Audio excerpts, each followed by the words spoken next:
பன்னீர் butter masala செய்யலாங்களா. ஒரு பேனில் butter கொஞ்சம் எடுத்துகிட்டு அது கொஞ்சம் மெல்ட் ஆகட்டும். இடையில பன்னீரை நல்லா கட் பண்ணி அதில் போட்டு சாட் பண்ணணும். அதுக்கப்புறம் கொஞ்சம் மிளகா பொடி, நான் இதில் காஷ்மீரி சில்லி போட்டேன் அந்த கலருக்காக. உங்களுக்கு வேணால் எந்த ஸ்பைஸ் வேணால் எந்த மிளகா பொடி போட்டுக்கலாம். அதுக்கப்புறம் கொஞ்சம் உப்பு போட்டுக்கோங்க.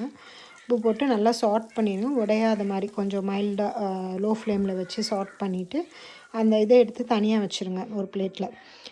அப்புறம் அதே பேனில் கொஞ்சம் வெங்காயம், அப்புறம் வெங்காயத்தை போட்டு கொஞ்சம் ஒரு 2-3 மினிட்ஸ், அது ரொம்ப கருகக்கூடாது. ஒரு நார்மலாக ரொம்பவும் நம்ம குக் பண்ணவும் தேவையில்லை. அது கூட கேஷ்யூ, தக்காளி, காஞ்ச மிளகா, கொஞ்சம் பூண்டு இதெல்லாம் சேர்த்து சாட் பண்ணிவிட்டு ஒரு நல்லா கிரைண்ட் பண்ணி வச்சுருங்க.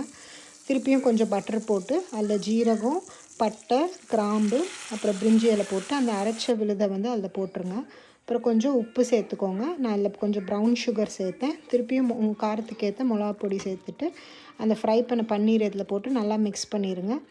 அதுக்கப்புறம் நீங்கள் மேத்தி இருந்தால் மேத்தி கூட போட்டுக்கலாம். க்ரீம் இருந்தால் க்ரீம் போட்டுக்கலாம். இல்லைன்னா மில்க் இருந்தால் கொஞ்சம் மில்க் கூட ஊற்றிக்கலாம். ரொம்ப டேஸ்ட்டாக இருந்துச்சு. ட்ரை பண்ணி பாருங்கள்.